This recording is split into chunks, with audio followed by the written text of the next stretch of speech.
Samajwadi party क्या कहती है, संसद चलने देंगे कि नहीं? ये समाधान निकलेगा कि संग्राम चलता रहेगा? यहाँ भी लड़ेंगे, वहां भी लड़ेंगे, सब जगह लड़ेंगे। देखिए, साफ बात है, जब किताबों से निकलकर सोच सड़क पे आ जाए तो बदलाव की कहानी लिखती है। वो बदलाव की कहानी छात्रों ने लिखी है। बिल्कुल सही कह रहे हैं, इसमें भारतीय जनता पार्टी को कह रही ना कि मेरी जीत, बिल्कुल भारतीय जनता पार्टी जीती है, इसमें कोई दो राय नहीं है। बीजेपी जीती है आंख फोड़ने में, सर फोड़ने में, उनको लूला लंगड़ा बनाने में, महिलाओं के कपड़े नुचवाने में जीत तो हुई है भारतीय जनता पार्टी की। लोकतंत्र की हत्या करने में जीत हुई है। कमाल की बात कर रही है। ये कह रहे मेरी जीत है तो जीत हुई है। कह रहे फलदार वृक्ष हैं, ऐसा फलदार वृक्ष जो फल खुद ही खा जा रहा है। जनता देख रही है, फल हमको भी मिलेगा। सरकार का फलदार वृक्ष फल खुद ही खा जा रहे हैं। सारे फलदार वृक्ष, अरे फल जनता के लिए भी तो छोड़ो, छात्रों के लिए भी छोड़ो, किसानों के लिए छोड़ो, युवाओं के लिए छोड़ो, फल खुद ही खा जाएगा फलदार वृक्ष। तो आएगा फलदार वृक्ष, बता दीजिए मुझे, आगे के बीच बोलोगे कैसे?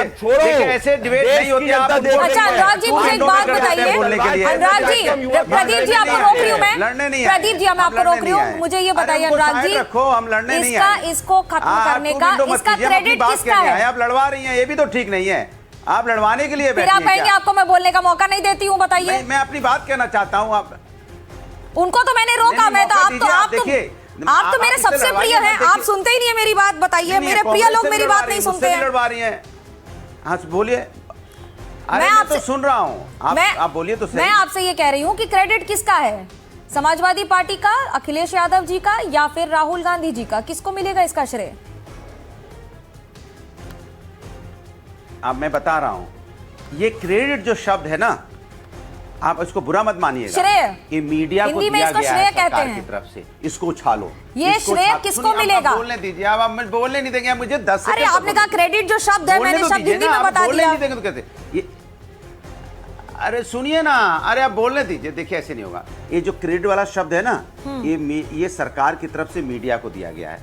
अब इसको उछालिए आप, अब लड़ाइए, समाजवादी, कांग्रेस, आम आदमी पार्टी, छात्रों में लड़ाई पैदा कीजिए। क्रेडिट के नाम पर उछालिए। अब यही कह रही हूँ ना, मेरे सवाल का क्रेडिट आप किसी और को क्यों दे रहे हैं सर? सभी ने मिलके। अरे मेरे सवाल का क्रेडिट आप किसी और को क्यों दे रहे हैं, मुझे ये बताइए ना। दे तो रहा हूँ, आप बोलने ही नहीं दे रहे। मैं आपसे, अरे मेरे सवाल का क्रेडिट आप किसी को दे देंगे, मैं नहीं बोलूंगी। जवाब देने के पहले अरे यार आप बोलिए, आप पूरा 1 मिनट आपका है, पूरा 1 मिनट आपका। अनुराग जी जवाब दीजिएगा मेरे सवाल का। लेकिन ये जो क्रेडिट वाला हाँ बिल्कुल जवाब दूंगा, आप चुप रहे। जो क्रेडिट वाला शब्द है, ये सरकार की तरफ से मीडिया को दिया गया ये शब्द, कि इसको उछालिए, थोड़ा माहौल बनाइए। क्योंकि ये साफ साफ बात है, ये क्रेडिट का क्या यहाँ कोई बात ही नहीं है। यहाँ विपक्ष और छात्र लोकतांत्रिक तरीके से सबने मिलके सरकार के अन्याय के खिलाफ लड़ाई लड़ी गई है। और सरकार जो छात्र धरने पे बैठा था, उसके कंधे से कंधा मिलाने का काम विपक्ष की सारी पार्टियों ने किया, समाजवादियों ने किया। आदरणीय डिंपल यादव जी भी वहां पे थी। वहां छात्रों को जो लाठियां बरसी थी, उनको किस तरह से वहां दवाई प्रोवाइड कर रही थी, किस मेडिकल फैसिलिटी प्रोवाइड कर रही थी, हम सब लोग छात्रों के साथ थे। क्योंकि हम तो देशभक्त लोग हैं ना,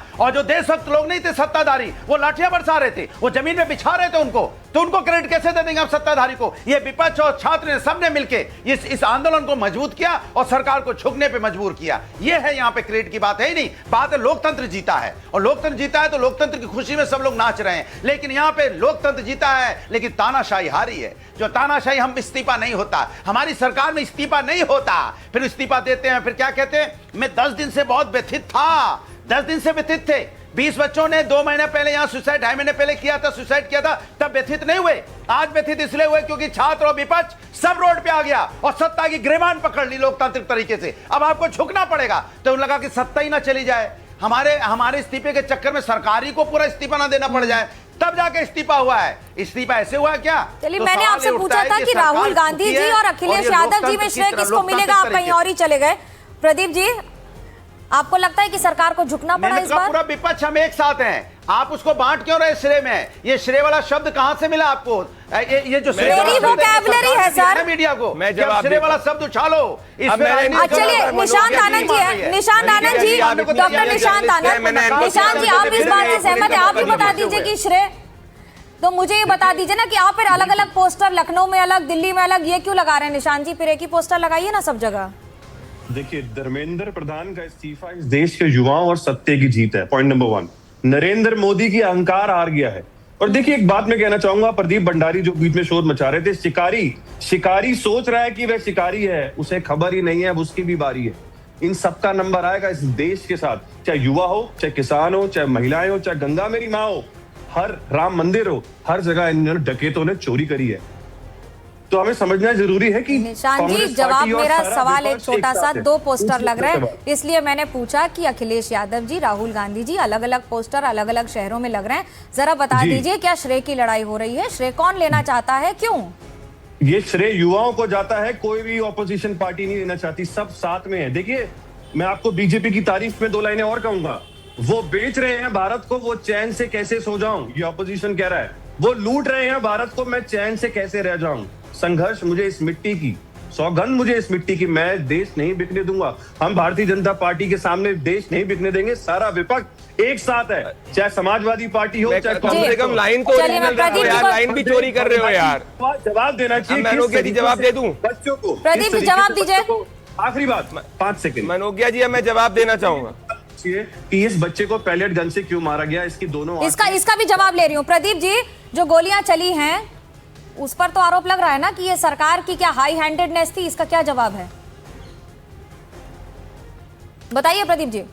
पहली बात तो मनोज्ञा जी, कांग्रेसी इतने बड़े चोर हैं, अब मैं इनको सुना, इतने बड़े चोर हैं कांग्रेसी की लाइन भी अपनी ओरिजिनल नहीं लेके आते, लाइन भी भारतीय जनता पार्टी की कट कॉपी पेस्ट करते हैं। इससे समझ सकते हैं इनकी क्या स्थिति है। देखिए आपने कहा कि क्या सरकार को झुकना पड़ा, क्या चीज इस देर, देखिए मैं इनको नहीं बीच में बोल रहा था, मनोज्ञा जी प्लीज मुझे बोलने दीजिए, मैं इनकी सब बात सुन रहा था। मैं कह रहा हूं कि 100 बार भी अगर मनोज्ञा जी झुकना पड़े इस देश के भलाई के लिए तो हम करेंगे, क्योंकि हम इस देश को विकसित भारत बनाना चाहते हैं। हम कांग्रेस नहीं है कि इमरजेंसी लागू कर दो सत्ता को बचाने के लिए, हम कांग्रेस नहीं है कि 1 लाख युवाओं की नसबंदी कर दो, हम कांग्रेस नहीं है कि लोकतंत्र को खत्म करो। हम प्रधानमंत्री नरेंद्र मोदी जी के अंदर में, अनुराग जी आ रही हूँ आपके पास।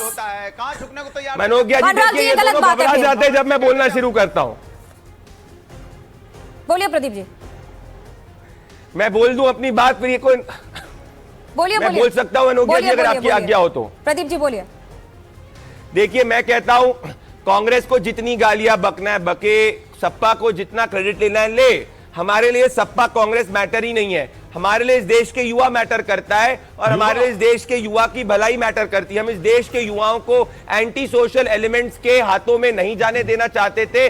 धर्मेंद्र प्रधान जी ने नेशनल इंटरेस्ट के अंदर फैसला लिया है। मैं इनसे कहना चाहता हूं, ये पंजाब में 4 दिन पहले लाठी पड़ी है युवा को, हमारे पंजाब के युवा को लाठी पड़ी है। कब जाके अखिलेश यादव पंजाब के युवा के लिए बातें करेंगे? कब जाके कांग्रेस पार्टी पंजाब के युवा के लिए बातें करेगी? अरे 3 दिन पहले कर्नाटक के अंदर 80 लाख की रिश्वत ले ली और देश के युवा का जोर से बोलने से कैंसिल हो गई कर्नाटक में। कब जाके राहुल गांधी निशान जी आ रही हूँ आपके पास। पहले मैं शादाब जी को जरा मौका देना चाहती हूँ, MIM से जुड़ रहे हैं मेरे साथ। शादाब चौहान जी, आपसे पूछना चाहूंगी कि क्या विपक्ष में इस समय क्रेडिट लेने की होड़ है? क्योंकि सब बयानबाजी कर रहे हैं, लेकिन ये बात तो सच है कि छात्र सड़क पर उतरे थे और विपक्ष उस मंच पर गया था। देखिए बैरिस्टर ओवैसी साहब ने एक बात स्पष्ट कही कि यह अहंकार और छात्र विरोधी सरकार की हार है और संविधान, लोकतंत्र और छात्रों के संघर्ष की जीत है। बाबा साहब अम्बेडकर के संविधान ने जो अधिकार दिए और राम मनोहर लोहिया जी ने कहा था जब सड़कें सूनी हो जाएंगी तो सांसद आवारा हो जाएगी, तो आज वो प्रमाणित हुआ कि जब छात्रों ने, जैन जी ने जो आंदोलन किया और उन्होंने बता दिया कि जब जैन जी अपने पे आएगा तो कैसे कैसे नारे, वो खतरनाक नारे। ठीक है, आप उससे डिसएग्री आप उस शब्दावली से सहमत हैं? क्या चल रहा था? नहीं, आप उस शब्दावली से सहमत हैं? नहीं, शब्दावली का चयन जो है वो संवैधानिक दायरे में और मर्यादा में होना चाहिए। हमारी पार्टी का ये स्टैंड है। जो जेनजी में जिस शब्दावली का इस्तेमाल किया गया है, किसी के लिए भी किया हो गया हो, आप उससे सहमत हैं? नहीं, बिल्कुल नहीं। मर्यादा तार नहीं होनी चाहिए। हमारे सरकार से विरोध है, हमारे नरेंद्र मोदी जी से विरोध है, लेकिन एक बात स्पष्ट है कि अब कोई 80 साल का व्यक्ति 2029 में प्रधानमंत्री नहीं बनेगा, बल्कि कोई 45 साल का युवा बनेगा। ये एक संदेश चला गया कि आधी आबादी को दरकिनार करके, युवाओं को बेरोजगार करके, छात्रों के पेपर लीक करके और एथेनॉल के माध्यम से और मुसलमानों पे अत्याचार करके, दलितों पे करके आप सरकार सत्ता नहीं चला सकते। किसानों पे अत्याचार किया आपने, किसानों को खालिस्तानी कहा, CAA प्रोटेस्ट में क्या क्या हुआ, ये सब चीजें हैं। लेकिन सरकार के अहंकार टूटा है और हमें विश्वास है। आप खुश हैं इस बात से? भी अपना अहंकार जो हुआ है इस बात से आप खुश हैं, संतुष्ट हैं? अब नहीं, ये न्याय की लड़ाई में पहली जीत एमआईएम मानती है और हमें उम्मीद है हो गए तुम अरे खुश है कि नहीं? हाँ या ना में जवाब दीजिए ना, हाँ नहीं क्या है? 2029 में मोदी जी को ही देश का युवा समर्थन करेगा, हम आगे बढ़ेंगे। याद रखना मेरे भाई, यही 2024 के बाद मुकाबले में थे। देश के युवा ने समझा दिया, अभी भी वापस से देश के युवा की जीत को, देश के युवा की जीत को अपनी तरफ कर रहे हो। मोदी जी को देश का युवा 29 में चुनेगा, जैसे 14 में, 19 में और 24 में था। याद रखना, मैं भी चलिए, तो जनता तय करेगी। मैं लेकिन आनंद विजय जी से पूछना चाहूंगी, आनंद विजय जी आप लगातार देख रहे हैं सब कुछ, लेकिन आपसे ये समझना चाहूंगी कि आप संसद का चलना बहुत ज्यादा जरूरी हो गया है, क्योंकि अब हर दिन ये तय करेगा कि छात्रों का भविष्य कितना बेहतर होगा। पर मुझे आपके इस बहस में मनोज्ञा जी इस बात का अनुमान हो गया कि संसद की कल क्या स्थिति होने वाली है। जिस प्रकार से बहस की शुरुआत में कांग्रेस पार्टी और भारतीय जनता पार्टी के बीच में बहस हुई, उससे कल संसद के सत्र का अनुमान हो गया कि क्या होने वाला है। कल भारतीय जनता पार्टी आक्रामक दिखेगी, इसमें कोई दो राय नहीं है। कल भारतीय जनता पार्टी, मुझे लगता है कि वो आक्रामक रुख अपनाएगी कि हम छात्रों के लिए करना चाहते हैं। राहुल गांधी अलग राग अलापेंगे। और अभी आपने एक सवाल पूछा क्रेडिट के लिए, कितने मासूम है ये राजनीतिक दल ना, कि सरकार एक शब्द दे देती है एंकर को, वो एंकर पूछता और ये आपस में लड़ने लग जाते हैं। सारे समाजवादी पार्टी, कांग्रेस पार्टी, आम आदमी पार्टी सब मासूम है। इनको सबको पता है कि ये सरकार शब्द दे रही है, इसलिए हम लड़ रहे हैं। फिर आपको भी शब्द मिला है, आपको एक शब्द मिला है लड़ाने का, मुझे लग रहा है। अब ये कौन लड़ रहा है? कोई भी नहीं लड़ रहा है। आपका लगता है आप डिबेट में नहीं है, दो तो आपका इनको दिमाग मिर्ची लग सरकार जाती में है। है। मैं सिर्फ ये कह रहा हूँ, आनंद जी को बोलने तो दीजिए, उनको अभी तक तो मौका भी नहीं मिला बोलने का। आनंद जी आप बोलिए। अनुराग जी रुक जाइए, सबसे ज्यादा समय आपको दिया मैंने। यार रुक जाओ, रुक जाओ अनुराग जी, रुक जाओ अनुराग जी, नेता आपस में लड़े, अनुराग जी रुक जाओ। तो ये बहुत आसान होता है मनोज्ञा जी, ये हम पत्रकारों पर सवाल उठाना बहुत आसान होता है। जितने लोग कल चिल्ला रहे थे ना पिछले 30 दिन से, गोदी मीडिया गोदी मीडिया गोदी मीडिया, ये कॉकरोच जनता पार्टी के शीर्ष नेतृत्व तो उन्हीं गोदी मीडिया के पास दौड़ दौड़ के कल इंटरव्यू दे रहे थे, अगर आपने गौर किया हो तो, जिनके लिए नारे लगा रहे थे ये लोग। तो खैर विपक्षी दलों का छोड़ दीजिए, इनका दीन ईमान तो कल पता चलेगा कि छात्रों को लेके ये कितने सिंसियर हैं। लेकिन अगर क्रेडिट लेने की होड़ नहीं होती मनोज्ञा जी, तो अपने अपने पोस्टर क्यों लगाते सब अपने? कोई यहाँ पोस्टर लगा रहा है, कोई वहां पोस्टर लगा रहा है। तो मुझे लगता है कि राहुल गांधी की बहुत लेट एंट्री हुई इसमें।